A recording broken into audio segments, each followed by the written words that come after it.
एक छोटा सा गांव था, शांत पर डर के साए में डूबा हुआ। गांव के बीचों बीच एक सोने का सिंहासन था। उसके पीछे खड़ा था एक सूखा काला पेड़। अंधेरे में ऐसे लगती थी मानो मौत की उंगलियां किसी को पकड़ने के लिए फैली हुई। अजीब बात यह थी कि सिंहासन और पेड़ दिन में गायब रहते और सिर्फ आधी रात को दिखाई देते। गांव वालों का कहना था, जो भी उस सिंहासन पर बैठता है सुबह उसकी कटी हुई लाश मिलती है। चीखें, मातम और खून की गंध पूरे गाँव में फैली रहती। गाँव में एक लड़का था, रेस्टार। वो औरों से अलग था।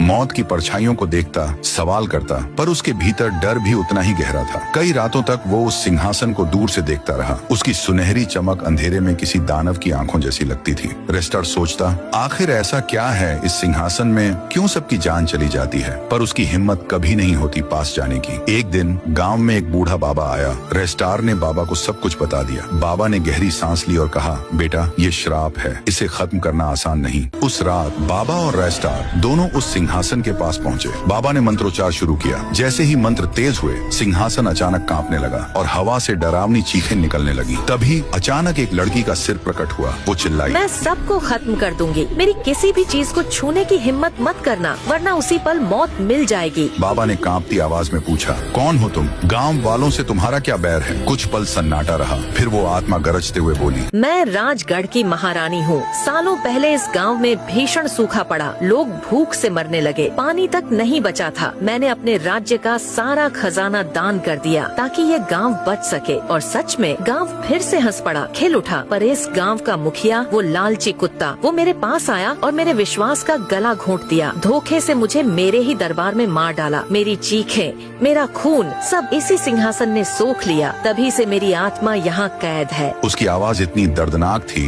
कि रेस्टार और बाबा की आंखों से आंसू निकल पड़े। अगले दिन रेस्टार ने पूरे गांव को इकट्ठा किया। उसने सच्चाई सबके सामने रख दी। हमारी महारानी ने हमें बचाया था, लेकिन हमारे ही मुखिया ने धोखा देकर उनकी हत्या की। आज गांव की हर मौत का जिम्मेदार वही है। गांव वाले आग बबूला हो उठे। उन्होंने मुखिया को पकड़ लिया, उसी सूखे पेड़ के नीचे छोड़ दिया। पेड़ की जड़ों से वही आत्मा निकली। इस बार उसकी आंखों में सिर्फ नफरत थी। धोखेबाज, तेरे खून से ही मेरी आत्मा को शांति मिलेगी। और मुखिया को खींचकर जिंदा निकल गई। उसकी चीखें आसमान तक गूंज उठी। फिर सन्नाटा। उस रात के बाद सिंहासन और पेड़ दोनों हमेशा के लिए गायब हो गए।